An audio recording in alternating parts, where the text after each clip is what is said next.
Con el mensaje. Señor, te damos muchas gracias en esta mañana por tu gracia y tu misericordia. Señor, derramamos nuestra vida delante de ti y sometemos nuestro entendimiento, nuestro corazón completamente a ti para que seas tú quien soberanamente, Señor, toques nuestras vidas, nuestros corazones, nuestro entendimiento. Te damos toda la honra, Señor, toda la gloria a ti. En el nombre de Cristo Jesús oramos. Amén y amén. Muy bien. Estamos en 1 Corintios, hemos iniciado ya con esta carta. En la parte de atrás todavía hay una Biblia disponible por si necesitan una. 1 Corintios, Pablo ya ha comenzado a abarcar ya ha hecho la introducción y la manera general de los temas que va a tocar a través de esta carta. Y en capítulo 1 ya él ha iniciado a abarcar el primer tema, un tema importante que tenía que abarcar dentro de la iglesia de Corintio. Y era la división dentro del cuerpo de Cristo, la división dentro de la iglesia. Porque habían seguidores de Apolos, otros seguidores de Pablo, otros seguidores de Cefas, o sea, de Pedro, y otros que simplemente decían, bueno, yo no me quiero meter en ningún negocio de estos, ningún enredo de estos, prefiero nada más mi relación con Cristo. Entonces, al escuchar Pablo acerca de esta situación que ha comenzado a suceder dentro de la iglesia, por cuestiones meramente secundarias, no esenciales dentro del Evangelio, porque el problema no era el Evangelio, ya que Apolos y cada uno de estos hombres, nuestro Señor Jesucristo, predicaron el Evangelio tal y como está, simple y sencillo.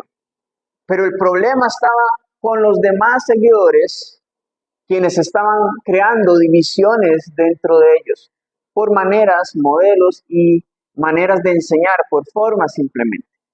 No eran por cosas que verdaderamente decían, por doctrina, no. Eran divisiones por cosas no esenciales. Y Pablo entonces está abordando este tema, está llamando la atención de ellos, porque incluso dentro de la iglesia había cierto clasismo. Y este tema lo va a tocar Pablo más adelante, en el capítulo 11, porque resulta que había una brecha muy marcada entre aquellos que tenían menos recursos con aquellos que tenían más recursos dentro de la iglesia. Esto estaba marcando una división también. Pero el punto principal de Pablo acá es la discusión que había entre ellos, que en el capítulo 1, en versículo 10, propiamente, Pablo dice que no haya más entre vosotros divisiones. Y recordamos que esta palabra divisiones lo que significa es una separación no como a la mitad, sino que era un rompimiento. Esto involucraba destrucción dentro de los miembros del cuerpo de Cristo. Entonces, Pablo está abarcando este tema en la siguiente sección, en la segunda sección del capítulo 1. Pablo les indica cuáles las cosas más importantes, lo que verdaderamente es esencial dentro de la iglesia, y es predicar a Jesucristo, predicar el evangelio de la cruz. Esto es lo que verdaderamente importa. No perder el tiempo en discusiones vanas acerca de formas y de la manera en la que lo están haciendo, que más bien traen división, sino que Pablo los anima a que busquen la perfecta unidad en el Señor.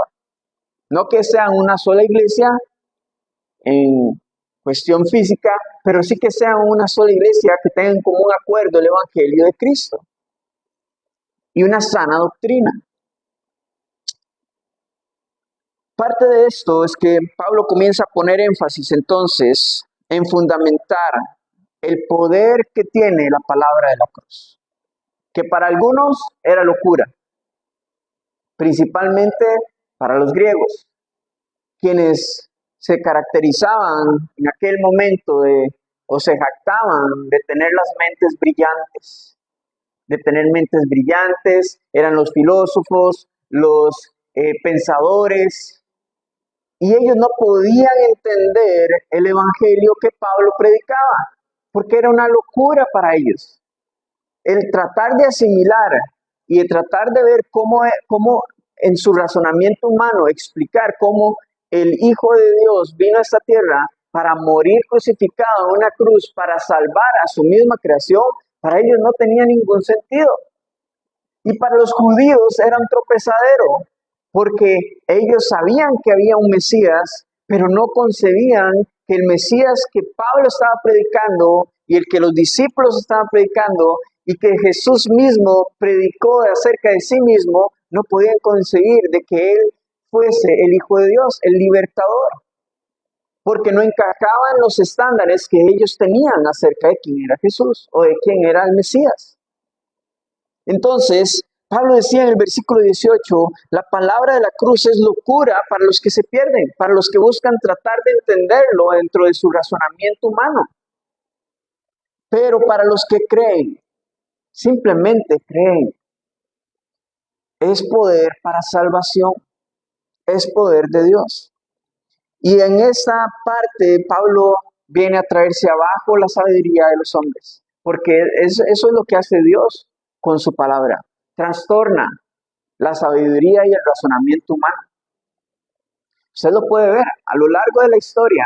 Teorías, estudios científicos, la ciencia, el universo, todo comienza a cambiar de teorías y de posiciones y posturas porque Dios ha escondido su sabiduría de los sabios de este mundo para luego usar a personas como usted y como yo para avergonzar a los sabios.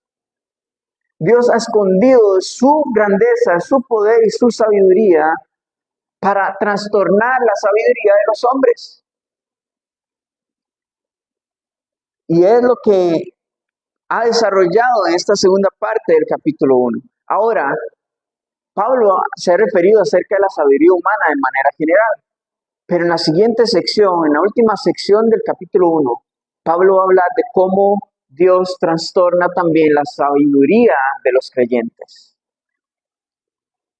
Y les va a dar una cucharada de realidad a estas personas que están discutiendo entre ellos acerca de quién es, sobre qué es mejor, si seguir a Apolos o seguir a Pablo. Pablo se va a traer abajo la sabiduría de los creyentes, su entendimiento. Entonces, aquí es donde vamos a continuar en versículo 26.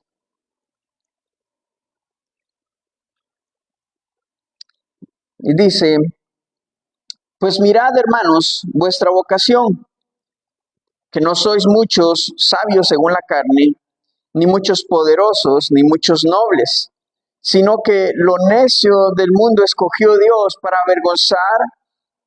avergonzar a los sabios, y lo débil del mundo escogió Dios para avergonzar a lo fuerte, y lo vil del mundo y lo menospreciado escogió Dios, a lo que no es, para deshacer lo que es. La razón, a fin de que nadie se jacte en su presencia. Entonces Dios ya habló acerca de la sabiduría de los hombres que no creen en Dios, que no creen en Jesús como el Mesías. Ahora Él está hablando a la iglesia. Si usted cree que ya lo sabía todo y que tiene dentro de su razonamiento algún tipo de poder o algo en que jactarse, algún tipo de formación, algo en que jactarse, sepa que esta es su posición respecto a este mundo. Aquí básicamente está el nombre de cada uno de nosotros en esta descripción que Pablo acaba de dar. Cuando habla acerca de vuestra vocación, está refiriéndose a la manera en la que Dios nos ha llamado. Ustedes, hermanos, recuerden por qué han sido llamados y la manera en la que Dios los ha llamado. No porque ustedes sean los más sabios del mundo, no porque ustedes sean los más prestigiosos, no porque ustedes tengan algo en que jactarse o la mejor formación del mejor instituto bíblico o por sus buenas obras. No. Él está diciendo, no muchos de ustedes son sabios según la carne. O sea, son personas no entendidas, no letradas. Y el mayor ejemplo, veamos a quién llamó Jesús como sus discípulos. Pescadores, recaudadores de impuestos, considerados traicioneros de la patria o de la nación de Israel, porque trabajaban para el Imperio Romano. Un celote, o sea, aquella secta que era revolucionaria en aquel momento, que buscaban cómo hacer una revolución en contra del Imperio Romano, o sea, alguien rebelde. Entonces eran personas no letradas, que no tenían ningún tipo de conocimiento ni formación, y que eran considerados dentro de la sociedad como de la baja, de la baja sociedad, de la clase baja. No tenían nada de qué jactarse, ni un buen nombre, ni un buen apellido, no eran nobles, como dice acá. Ese es un gran ejemplo, cómo el Señor escogió a sus discípulos. Y les dice, no muchos de ustedes son poderosos, ni muchos nobles. Y es exactamente esto que les comentaba. Dentro de la iglesia no había quienes eran los más prestigiosos de la ciudad, los que tenían, es que este es hijo de aquel, de aquel, de aquel, que era el presidente de, o el alcalde de. Nada de eso. Pablo les está poniendo en realidad, ¿ustedes de qué se están jactando? Entre ustedes, de quién es más sabio y quién sabe más o menos. Recuerden que Dios los ha llamado porque Dios quiere manifestar su poder y su sabiduría a través de ustedes, porque ustedes delante de la sociedad no son nada. Delante de los criterios humanos no tienen injerencia, no tienen ningún poder, ni por su nacionalidad, ni por su apellido, ni por nada. Sino que, versículo 27, sino que lo necio del mundo escogió Dios para avergonzar a los sabios. Lo débil del mundo escogió Dios para avergonzar a lo fuerte. Y lo vil del mundo y lo menospreciado escogió Dios. Y lo que no es para deshacer lo que es. Entonces, comprendemos que no es acerca del mensajero, no es acerca del predicador, es acerca del mensaje, de quién nos ha llamado, de quién los ha llamado para salvación. Es acerca de Jesús, es acerca de la soberanía de Dios, quien ha decidido escoger a cada uno o llamar a cada uno de estos hombres, a cada uno de nosotros, para manifestar a través de nuestras vidas su poder y su sabiduría, para que lo que hagamos sea transmitir el simple y sencillo evangelio. De nuevo, nuestro mayor ejemplo, Jesucristo. Él fue menospreciado. Mientras estaba en la cruz, había quienes estaban burlando de él, diciéndole, y tú que decías que ibas a levantar el templo, ibas a destruir, que decía que iba a salvar a los demás y no se puede salvar a usted mismo. Tú que decías hacer algo y ahora vemos que no eres nada. Los mismos discípulos, cuando estaban frente a los fariseos en el libro de los Hechos, muchos de los fariseos se asombraron de escuchar a Pedro predicar y a Juan, porque eran personas no letradas, no venían de de la mejor escuela del judaísmo en aquel momento. Nuestro Señor se juntaba con la clase baja de Israel, con los pobres, con los que estaban enfermos de lepra, con los que estaban enfermos con la mujer de flujo de sangre. Personas que delante de la sociedad no tenían ningún valor. El Señor se juntó con ellos, con la mujer samaritana. Entonces es cuando vemos que lo vil, lo menospreciado del mundo, lo débil ante el criterio de este mundo, escogió Dios para avergonzar a los sabios de este mundo, para avergonzar a la sabiduría y el razonamiento del ser humano, para que la soberanía y todo el poder sean de Dios y que la humanidad pueda ver la soberanía de Dios sobre toda su creación. Entonces, continuamos en versículo 29. a fin de que nadie se jacte en su presencia. Que nadie pueda decir, es que fue por mis habilidades, fue porque fui mejor preparado, nada de eso. Para que nadie se jacte delante del Señor. ¿Saben? En nuestro tiempo la situación no cambia, porque delante de los criterios de esta sociedad, el creyente y la iglesia son su peor enemigo. ¿Por qué? Porque no nos ajustamos al pecado y no avalamos el pecado en el que ellos se deleitan y se recrean. Somos enemigos de este mundo, no porque lo queramos, sino porque ellos, porque el sistema de tinieblas de este mundo ha querido que seamos sus enemigos por causa del Evangelio de la cruz, por causa del Señor Jesucristo.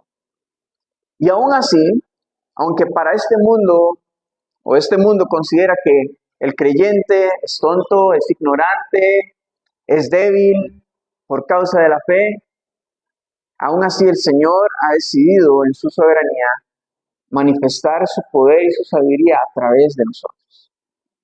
Y gloria a Dios, porque entonces eso nos quita una gran carga de encima para saber de que no es acerca de usted, no es acerca de mí, es acerca de lo que Dios quiere hacer a través de nuestras vidas. Y nosotros solamente somos instrumentos y nada más. Más por el versículo 30, más por Él estáis vosotros en Cristo Jesús, el cual nos ha sido hecho por Dios sabiduría, justificación, santificación y redención. Más por Él, ¿por quién? Por Dios, por su soberanía. Pablo le está diciendo a la iglesia, por la soberanía de Dios es que ustedes están en Cristo Jesús, porque Él ha decidido llamarlos para salvación y para que en Jesús ustedes puedan hallar sabiduría, no la de este mundo, sino la sabiduría que viene de lo alto, para que en Jesús ustedes puedan encontrar justificación, para que en Jesús ustedes puedan tener vidas apartadas, separadas para Él, o sea, vidas de santificación, porque eso es a lo que hemos sido llamados como creyentes. No a continuar nuestra vida de pecado, en nuestras prácticas de pecado, sino a vivir en santificación, buscando la santificación, separados completamente de lo que antes éramos para vivir para Él ahora. Y en Jesús puedan tener también, encontrar redención. Pero todo por la soberanía de Dios. Porque Dios así lo ha decidido. Llamarlos a todos y darle la oportunidad al hombre de escoger. Encontrar en Jesucristo estas cosas. Sabiduría, justificación, santificación y redención. ¿Para qué? Para que, como está escrito, el que se gloría, gloríese en el Señor. Todo para eso. Para que nada sea por causa de nuestras habilidades, sino que todo sea por la gloria del Señor. Ahora, no perdamos la línea de lo que Pablo está hablando acá. Pablo está fundamentando el poder y la sabiduría de Dios. Está fundamentando cuán grande y cuán poderoso es el Evangelio de la cruz, el Evangelio de salvación. ¿Para qué? Para que la iglesia comprenda que eso es lo que verdaderamente importa, lo que verdaderamente va a transformar la vida de una persona. No sus criterios de si es mejor Pablo o es Apolos o ningún otro. O si usted pertenece a esta iglesia o a esta otra denominación, eso no. Sino que Pablo está enfocando, diciéndonos, esto es lo que verdaderamente importa. Enseñar el simple y sencillo evangelio. Y enseñar todo el consejo de Dios. Porque esta es la gran comisión de la iglesia. Ir y hacer discípulos, o sea, enseñar todas las cosas que un hombre ha creado, no. Enseñar todas las cosas que el Señor ha enseñado. Y todo eso está en su palabra. Y por eso nuestra necesidad como iglesia en general es enfocarnos a enseñar todo el consejo de Dios. Su palabra. Capítulo 2, versículo 1 dice, así que Hermanos, cuando fui a vosotros para anunciarles el testimonio de Dios, no fui con excelencia de palabras o de sabiduría, pues me propuse no saber entre vosotros cosa alguna, sino a Jesucristo y a este crucificado. Y estuve entre vosotros con debilidad y con mucho temor y temblor. Primeramente, recordamos Pablo en Hechos capítulo 18, es cuando él llega a la ciudad de Corinto. Y él, a pesar de que tiene con qué poder hablar desde la perspectiva filosófica, de todo el razonamiento, con todo el bagaje de conocimiento que Pablo tiene, él vino con simples y sencillas palabras acerca de la cruz de Cristo, de predicar acerca de Jesús, de la salvación que hay en él. Ahora, usted puede imaginarse o puede recrear en su mente un momento el contexto de cuando Pablo llega a Corinto. Nadie había escuchado acerca de Jesús. Él viene a la sinagoga y comienza a hablar con los fariseos, con los judíos primeramente, para exponerles el fundamento de por qué Jesús es el Mesías. Pero fuera de la sinagoga, comienza a hablar a los gentiles acerca de la salvación en Cristo Jesús, y esto es algo completamente nuevo para ellos. No es como el día de hoy, que usted puede salir a la calle y la gente ya ha escuchado de Jesús. Ese momento era completamente de cero. Por lo tanto, Pablo vino con sencillez, siendo accesible, no buscando creerse más que los demás. Ay, es que yo soy el apóstol Pablo y que Dios me ha enviado. Nada de esto, él vino con humildad y sencillez a la ciudad de Corinto para enseñar sin excelencia de palabras o buscando hacerse el más inteligente o el más sabio entre ellos, no menospreciándolos, sino que vino a predicar el simple evangelio.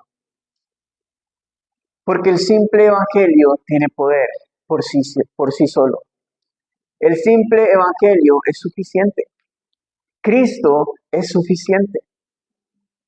No necesitamos adornar con sabiduría humana el evangelio, porque Él tiene poder por sí mismo. No es usted o soy yo el que le da poder. El evangelio tiene poder porque es el poder de Dios, no el nuestro. Versículo 2 dice, me propuse no saber entre vosotros cosa alguna, sino a Jesucristo y a este crucificado. Porque sí, Pablo predicó acerca de Jesucristo y el fundamento, pero principalmente se enfocó en la obra que verdaderamente trajo salvación a la humanidad, y es su crucifixión. Esto fue la obra que marcó un antes y un después en la historia de la humanidad, para salvación. Y eso fue en lo que él se enfocó, no en buscar ser el más aplaudido delante de los gentiles. Ahora, esto no quiere decir para nosotros que hayan momentos en los que debamos de de que en algunos momentos debamos razonar con otras personas respecto a nuestra fe. Sí, la base siempre va a ser el Evangelio y la palabra de Dios. Pero muchas veces, como Pedro nos dice en una de sus cartas, muchas veces hay que estar preparados para presentar defensa de nuestra fe. Pero esto no quiere decir que el poder ahora es suyo. No, esto lo que quiere decir es que tenemos que adentrarnos dentro de la palabra de Dios para tener la convicción y el fundamento bíblico, para poder poner nuestra postura respecto a nuestra fe, comprendiendo de que nosotros no podemos convencer a nadie, de que nosotros no podemos poner la convicción en el corazón de otra persona, sino que nuestro trabajo es exponer la palabra de Dios y Dios es quien trae la convicción a cada corazón. Y Pablo comprendía eso, que el predicador tiene un trabajo y es predicar, pero el Espíritu Santo es el que hace el resto de la obra, en el corazón de las personas. En este versículo 3 dice, y estuve entre vosotros con debilidad, mucho temor y temblor. Debemos recordar, Pablo viene de casi ser asesinado en una de las ciudades gentiles en su segundo viaje misionero. Lo sacaron arrastrado y lo pusieron fuera de la ciudad pensando que ya iba a morir. Luego de esto fue perseguido en Tesalónica, fue perseguido hasta Berea, tuvo que a escondidas ser trasladado en barco hasta Atenas, en donde él expuso en el Areópago, el lugar donde se juntaban los mayores filósofos de esa época, y se burlaron de él cuando habló acerca del mensaje de la cruz. Entonces, cuando llega a Corinto, lo que quiere dar a entender en este contexto es que él vino con temor o con ese nerviosismo que uno tiene cuando está expectante acerca de cómo irá a reaccionar la gente ante la predicación. No dudando del poder del Evangelio, sino que venía con una expectativa de que vamos a ver cómo va a reaccionar la gente ante la predicación, sabiendo que han reaccionado de diferentes maneras en las otras ciudades. Y eso es lo que él quiere dar a entender dentro de este contexto. Él vino con humildad, sencillez, no vino pensando ser más que nadie, sino que vino con mucho temor y temblor, sometido completamente a Cristo y sabiendo que en él tiene todo el dominio y el poder de cómo va a reaccionar la multitud. Versículo 4 dice, y ni mi palabra ni mi predicación fue con palabras persuasivas de humana sabiduría, sino con demostración del Espíritu y de poder, para que vuestra fe no esté fundada en la sabiduría de los hombres, sino en el poder de Dios. Él no buscó cómo influenciar de manera persuasiva a toda la audiencia en Corinto. Él no buscó cómo levantar la voz con gritos o cómo persuadir a la multitud de alguna otra manera, con una presión psicológica o con sabiduría de los hombres, sino que él vino simple y sencillamente con el mensaje de la cruz, con el Evangelio de Jesús. Y esa fue su palabra, basado en la sabiduría de Dios, no en la sabiduría de los hombres. Y él tenía cómo poder hacerlo. De hecho, cuando él estuvo en Atenas, él tomó ciertas frases de algunos poetas y filósofos griegos para exponerles acerca del mensaje de salvación. Entonces él tenía con qué hablarle a los corintios, quienes también estaban muy familiarizados con la filosofía y el razonamiento humano, pero él prefirió venir con la sencillez y la simpleza del evangelio de salvación. No buscó enriquecer sus palabras. Quiero rescatar una frase de un comentarista respecto a este versículo, que Pablo sabía que el trabajo del predicador es predicar y que es la obra del Espíritu Santo demostrar. El trabajo del predicador es predicar y la obra del Espíritu Santo es demostrar y respaldar la verdad bíblica. Él lo sabía. Y la razón por la cual él no hizo todo esto fue para que vuestra fe no esté fundada en la sabiduría de los hombres, sino en el poder de Dios. Dándoles claridad de que no es acerca de si usted sigue a Apolos, a Pablo, a Cefas o a quien sea. No es acerca de que usted ponga la fe en la sabiduría de los hombres o en la manera en la que predica un hombre u otro, esta denominación o esta otra postura, sino que tiene que fundamentar su fe en el poder de Dios. Y aquí es donde muchos, el día de hoy, en nuestra actualidad, muchos han fallado. ¿Por qué? Que lastimosamente la predicación centrada en la sabiduría de los hombres apunta a discursos persuasivos, fundamentados en su propia interpretación, en sus propios intereses, manipulando la palabra de Dios. La predicación centrada en la sabiduría de los hombres apunta a el entretenimiento, buscando cómo atraer más personas a la iglesia, buscando hacer algún show o algo grande que vaya a llamar la atención de las personas. Y lo que pasa con esto es que después no pueden mantener ese estándar por diferentes razones, cuestiones económicas, y eso desgasta a la iglesia y hace poner la fe de muchos en la obra de los hombres y no en la obra que Dios verdaderamente está haciendo en los corazones. La predicación centrada en la sabiduría de los hombres apunta a enseñanzas cargadas de gritos y expresiones exageradas que van a generar una alteración en la emoción. O sea, van dirigidas al alma del creyente o de las personas. Eso es una predicación centrada en la sabiduría de los hombres, que buscan alguna metodología o alguna estrategia de cómo influenciar en las emociones y a través de la psicología a la multitud. Y por eso es que muchas personas hoy dentro de la iglesia en general no saben, no tienen la certeza si verdaderamente están en salvación. O erróneamente piensan que ya son cristianos solo porque asisten a la iglesia. Pero es porque lastimosamente muchos líderes y pastores han centrado su enseñanza en la sabiduría humana, desechando básicamente, menospreciando el poder que tiene la palabra de salvación. Entonces, por eso es que el simple evangelio es suficiente. Cristo es suficiente. Y el poder de Dios obrando en una vida es suficiente para traer salvación.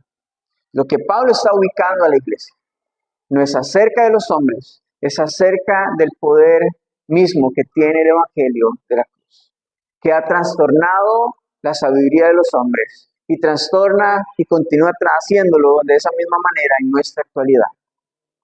El poder de la cruz no necesita nada más. No se trata del mensajero, se trata del mensaje, simple y sencillo, del mensaje de salvación.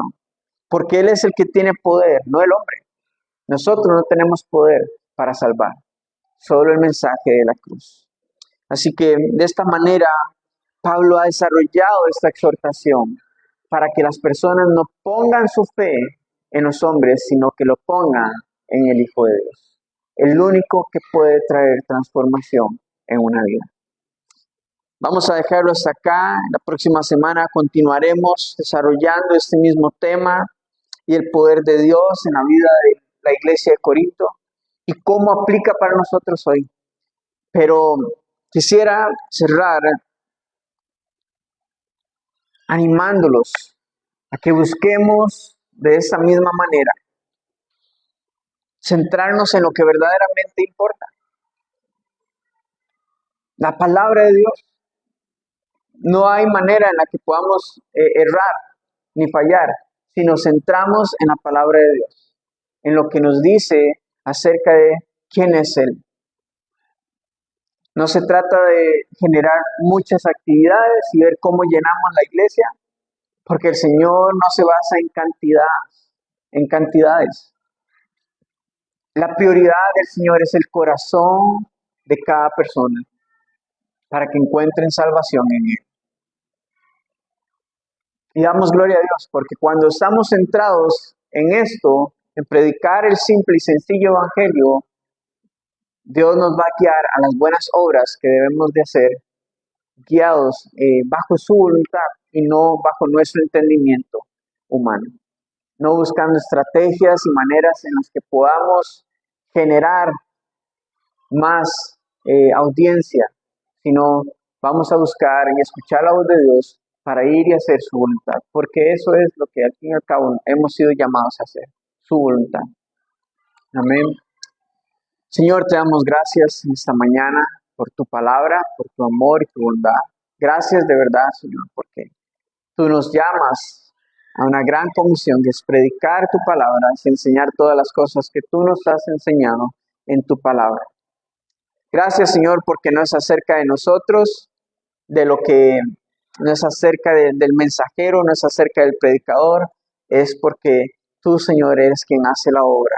Es tu mensaje, es tu palabra, es tu verdad, Señor, lo que verdaderamente trae transformación a nuestras vidas. Es tu palabra lo que el Espíritu Santo usa para traer convicción a los corazones, para arrepentimiento, Señor. Gracias de verdad te damos, Señor, por tu palabra.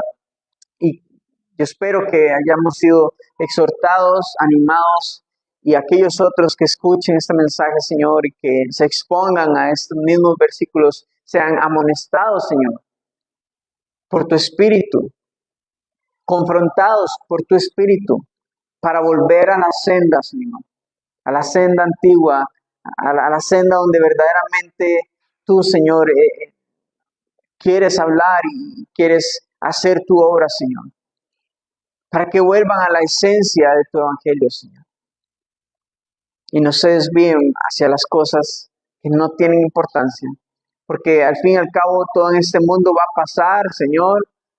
Algunos recordarán, otros no recordarán nuestros nombres, Señor, en esta tierra, lo que hicimos, lo que no hicimos, pero tú, Señor, vas a tener todo en memoria, y a ti, Señor, es a quien daremos cuenta, Señor. Tu voluntad para nosotros, para tu iglesia, es predicar tu evangelio, Señor.